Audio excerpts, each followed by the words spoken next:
Imagine, imagine wandering a punishing, endless desert for days. Oh man, just a nightmare scenario. Right. Your water is completely gone, your body is just systematically shutting down, and the horse beneath you is like physically collapsing from Yeah, exhaustion. you are totally at the end of your rope, And then cutting through the dry heat, you smell it. The crisp, unmistakable breeze of the ocean. Salt water. which is, nature's ultimate cruel joke. It really is. It's the one thing on earth that you absolutely cannot drink. Welcome, everybody, to today's deep dive. We are unpacking a masterclass in atmospheric tension from the story Chasing Death. Specifically, an excerpt called The Treacherous Sands. Yeah, and the mission here is to look past the surface narrative. We want to examine the brutal realities of ancient desert survival, the cold, terrifying logistics of historical human trafficking, and a chilling mystery waiting right at the edge of the known world. It is a profound look at what happens when human resilience is tested in an environment that actively wants to kill you. I mean, we are looking at a scenario that strips away every single safety net a person has. Right. It really forces us to examine how the human mind and body react when pushed entirely past their limits. So let's drop right into the stakes. We are following two travelers, Asha and Zayn, and they are on their third day of navigating these relentless, towering sand dunes. With no trace of civilization anywhere. None. What immediately stands out is the psychological anchor Asha has created. She openly admits she has no idea where they are, she finds the wasteland completely alien, and yet she feels this deep, enveloping sense of comfort and safety simply because Zayn is there. Right. She is relying entirely on her faith in his supreme lord and just his physical presence. They are hopelessly lost, but, she feels safe. Well, that psychological anchor is actually a known biological defense mechanism. Really? Yeah, when a human being is thrust into a profoundly hostile alien environment, the brain struggles to process the sheer volume of threat data. So to prevent utter paralyzing panic, it latches onto the nearest familiar variable. Oh, wow. So for Asha, that variable is Zayn. Exactly. Her sense of security has completely detached from her physical reality. I mean, they are actively dying of thirst, yet her brain is generating a temporary bubble of safety just to keep her moving forward. But, you can't trick your body forever. By day 4, the physical toll just violently takes over. Yeah, the biology always wins. Up until this point, they've been surviving on sparse desert herbs and these incredibly rare, isolated springs. But now, the horses are failing. Asha physically collapses. Brutal. The text doesn't hold back at all. It describes her with dark, sunken circles under her eyes, her lips completely crusted and cracked. I mean, she is dying. We are talking about the extreme stages of dehydration here. By day 4, without significant water in a desert climate, systemic failure is setting in. God. Your blood literally thickens, forcing the heart to work exponentially harder just to circulate it. That is terrifying. And cognitive function plummets Huh. because the brain is actually losing volume. It's shrinking away from the skull due to fluid loss. Oh, man. So that psychological mirage of safety Asha felt just shatters against the hard rock of this biological reality. Exactly. You can feel comforted by a companion, but comfort does not hydrate failing organs. And this is exactly where the cruelty of that ocean breeze comes in. Zayn smells the salt air and makes a deduction. He tells Asha, we must be drawing close to the coast. And Asha's immediate response is the obvious one. She says, "We can't drink seawater." Right. It's like driving a car through a desolate wasteland with a broken GPS and the gaslight is blinking. Or think about how your brain reacts when you're freezing cold out in the snow and someone offers you a picture of a roaring fire. Yeah, that doesn't help at all. It doesn't warm you up. It just makes you acutely, agonizingly aware of exactly how cold you really are. That smell of the ocean is just mocking their thirst. Zayn is applying a very specific chain of geographical logic here. He looks past the immediate taunt of the salt water. Okay, how so? Well, he knows that the sea breeze indicates the coast. Historically in this region, the coast means the potential for date palms to grow. I see.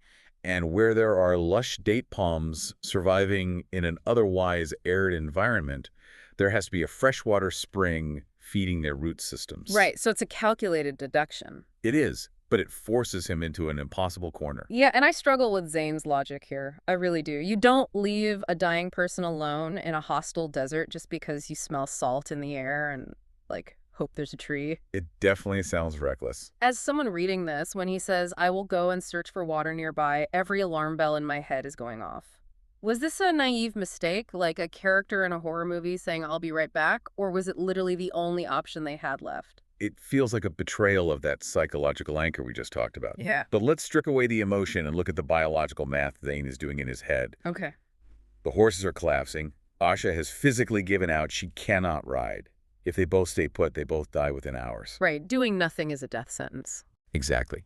If he tries to force her back onto a dying horse and drag her toward the coast, the exertion likely kills her, or they simply don't make it in time. So he has to go alone. Leaving her behind to scout ahead at a faster pace is a calculated risk. The entire gamble is based on the assumption that the desert around them is empty. Which turns out to be the most dangerous assumption he could possibly make. Absolutely. Asha begs him not to go. She tells him she is terrified. And the moment he rides over the dune and vanishes from her sight, her entire reality shifts. The anchor is gone. Yeah. The text notes that when Zayn was there, she had courage. The second she is alone, an icy fear takes hold. The shadows of the evening start stretching across the sand, and the silence of the desert just crushes her. Because the environment becomes an active antagonist again. Without Zayn to offload her cognitive dread onto, her brain is forced to confront the reality of her impending death. Then, that crushing silence is broken. She hears the sharp neighing of horses. Her immediate thought is that Zayn has returned, and this massive wave of relief washes over her. But it's a trap. It is a fatal delusion. It's not Zayn. She finds herself instantly surrounded by a ruthless band of desert bandits. And this is the exact moment the narrative pivots, right? From a man versus nature survival story to a terrifying look at man versus man systemic horror. Yeah, it changes genres almost. Exactly, because these are not random scavengers or opportunistic thieves who just happen to stumble upon her. Far from it. This is a highly organized syndicate. The leader of this group steps forward and appraises Asha. He looks at a dying, starved woman collapsed on the sand, and he doesn't see a human being in distress. He sees money. He smiles. He calls her a very fine piece of goods. He explicitly states his plan. They are going to feed her, fatten her up, and sell her for a massive amount of gold in Jerusalem. We had to look at the business of terror here. The leader's appraisal is chillingly calculated. He is looking at a woman dying of dehydration, and he sees future equity. He sees inventory. It's so dehumanizing. In this era, there was a vast, thriving infrastructure for human trafficking. They traffic women, children, and slaves to distant cities. She isn't a person to them. It's the dark economics of it that really gets me. It's exactly like finding a battered, antique piece of furniture on the side of the road. That's a grim way to put it, but yeah. You don't care that it's dirty or broken right now because you know exactly what it will fetch at a high-end auction once you clean it up and restore it. Asha's humanity doesn't even factor into the equation. And because they view her as a highly valuable, high-yield asset, their extraction method is entirely different from a standard violent raid. It's just a business transaction to them. Exactly. It is chillingly efficient. They are incredibly well-resourced. They don't waste time at all. They just hoist her up, throw her into the howdah of a waiting camel, and vanish. They have fresh, well-rested mounts. They aren't struggling to survive the desert like Zayn and Asha. They have mastered it to move cargo. Yeah, and this massive disparity in resources drastically tips the scales against Zayn when he returns to rescue her. Because while Asha is being swallowed up by this corporate machinery of human trafficking, Zayn is experiencing the frantic, emotional triumph of actually finding the water. He was right. His geographical deduction was 100% correct. He finds the oasis. He finds a beautiful, flowing, crystal-clear spring hidden among the palms. So he drinks, he fills his leather water skin, and he races back into the dunes as the sun sets. He arrives at the exact spot where he left her, and she is gone. The whiplash of that moment is It staggering. really is. He goes from the absolute peak of elation, believing he has just saved both of their lives, to finding nothing but deep, fresh impressions of camel and horse hooves scattered in the sand. He screams her name into the night, and the vast, indifferent desert just swallows the sound. It only gives back a dying echo. It's such a cinematic image. It is. The contrast here is brilliant. Zayn is operating purely on frantic, emotionally driven desperation. He's one man on an exhausted horse screaming into the void. Meanwhile, the syndicate is moving in total silence, executing a perfectly planned logistical operation. Zayn figures it out quickly, though. He looks at the tracks and realizes ordinary merchant caravans don't kidnap dying women off the desert floor. It has to be a specialized syndicate. Right. So he pushes his failing horse and chases them into the night. But the bandits are moving with terrifying speed. Because they are moving with purpose toward a prearranged extraction point. By the time Zayn gets even halfway to the sea, the bandits are already at the coast. And they aren't just setting up camp for the night, they have an entire maritime operation waiting for them. The logistics of this are genuinely mind-blowing. It's a perfectly executed land-to-sea transfer in the dead of night. Yeah, the bandit leader stands on the shore and yells across the dark water. A voice hollers back, and a rowboat emerges from the shadows. Just waiting for them. They offload their plundered spoils, they drag Asha, who is now bound with coarse rope, into the boat, and they ferry everything onto a larger ship waiting offshore. Think about the mechanics of coordinating a nighttime rendezvous between a land caravan and a ship at sea before the invention of modern navigation, GPS, or radio. It seems impossible. It is astonishingly difficult. You need precise timing, prearranged auditory or visual signals that won't attract local authorities, and a massive degree of trust between the desert bandits and the ship captain. It really reveals that Zayn isn't fighting a few thugs, right? He is fighting a deeply entrenched international supply chain. Exactly. And the ship captain actually greets the bandit leader like an old friend. Oh, that part was so dark. He cheers, he asks where they found such a fine captive, and he invites the leader to sit down and eat. It's so casually mundane for them. They are literally chatting about their day while Asha is dragged deep below the deck. She is thrown into a suffocatingly cramped cabin that smells nauseatingly of rotting onions. And this is where we get a detail that just crawls right under your skin. A slave enters the cabin and brings her a meal. But it is not the meager ration of stale bread and dirty water you would normally expect a prisoner to receive. Not at all. No, it is a massive, lavish spread. Succulent chicken roasted in olive oil, fresh barley bread, sweet figs. It sounds amazing out of context. Right, you'd normally think getting a 5-star meal after starving in the desert is a profound relief. But in this context, it's pure psychological torture. It's like a turkey being fed before Thanksgiving.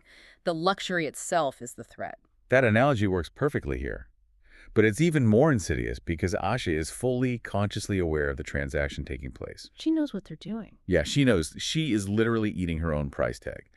The food isn't an act of mercy. It is a financial investment in a depreciated asset. They need her to look healthy and vibrant on the auction block in Jerusalem to maximize their return on investment. She escaped cannibals earlier in her life. She survived the brutal extremes of the deep desert, only to sit in a rotting cabin and realize she is literally being fattened for the market slaughter. It strips away whatever humanity she had left and replaces it with a market value.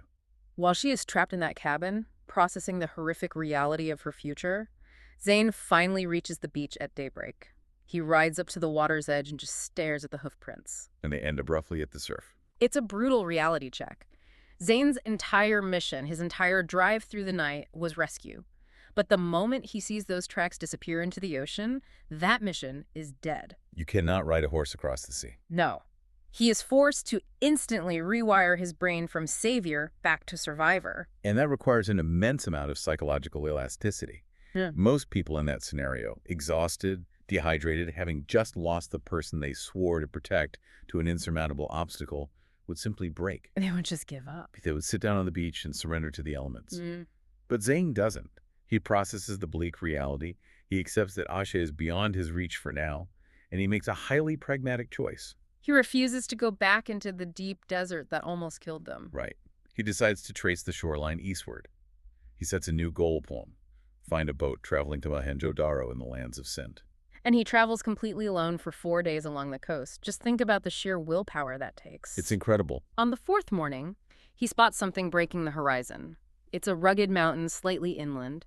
He rides toward it, and as he gets closer, he starts seeing lush, green date palms and the distinct structural red brick walls of permanent dwellings. Finding a settlement like that at the base of a mountain should be the ultimate victory condition for a survivor. It's everything he's been looking for. In an environment as harsh as this, red brick architecture signifies permanence. It means there is a reliable water source, agriculture, and protection from the elements. It represents life. But the atmosphere shifts so violently here. We go from this high-speed, adrenaline-pumping chase across the desert to a dead, eerie stop. Yeah, the pacing just halts.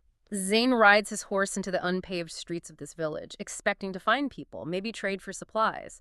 But his relief instantly curdles into total bewilderment. There is not a single living soul in sight. It is a complete ghost town. But what is truly terrifying isn't just the absence of people, it is the specific state the village was left in. You know that primal feeling you get when you walk up to your own house and the front door is standing wide open and it's completely silent inside? Oh, that is the worst feeling. Your brain instantly recognizes that the pattern is wrong, and it floods your system with dread before you even know what you're looking at. Now magnify that by 1,000 for Zayn. The red-walled houses are perfectly intact, but every single wooden door is thrown wide open, banging in the wind.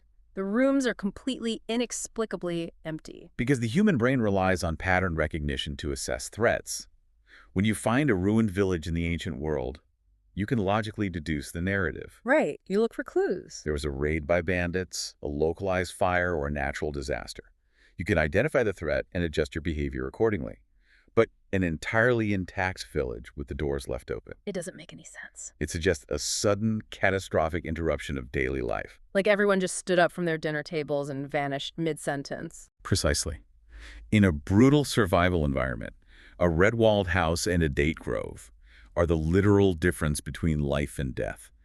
Nobody abandons that infrastructure willingly. So whatever made them leave had to be worse than the desert. Exactly. For an entire settlement to be empty, while leaving the valuable architecture perfectly intact, suggests a threat that operates outside the known rules of this world. It's a threat greater than the harshness of the natural environment, and clearly more devastating than the organized bandit syndicates. It's a massive pivot in the type of fear we are dealing with.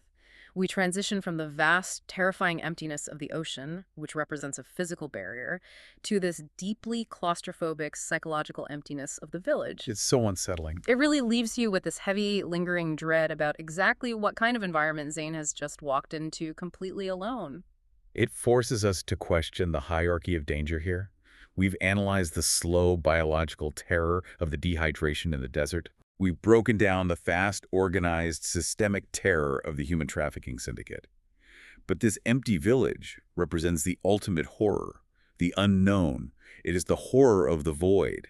You cannot fight or negotiate with a threat you cannot comprehend. What an absolute masterclass in escalating tension. This entire narrative gives you emotional whiplash in the best possible way. It really does. We start with that fragile psychological illusion of safety in the endless dunes. We move into the cold, devastating, calculated machinery of human trafficking and the loss of identity. And finally, we witness the haunting resilience required to survive when everything you care about is stripped away, only to arrive at a ghost town that defies logic. It layers environmental tension, social tension, and finally, a creeping sense of existential dread. And that is where we will leave things for today. But before you go, I want to leave you with a final, lingering question to turn over in your mind in the dark. Oh, I like this. Think about that eerily quiet redwork village sitting in the shadow of the mountain. The wooden doors were thrown wide open to the wind. That specific detail suggests the inhabitants didn't carefully pack up their belongings and migrate to better land. They definitely didn't. They didn't flee a known enemy, or there would be signs of a struggle or a siege. They vanished suddenly. So in a landscape that is crawling with heavily organized, well-armed syndicates and dominated by unforgiving, lethal natural elements, what unseen, terrifying force could possibly make an entire community disappear just as swiftly and silently as Asha was swallowed by the dunes? That is a question that will keep you up at night. Keep diving deep, and we'll catch you next time.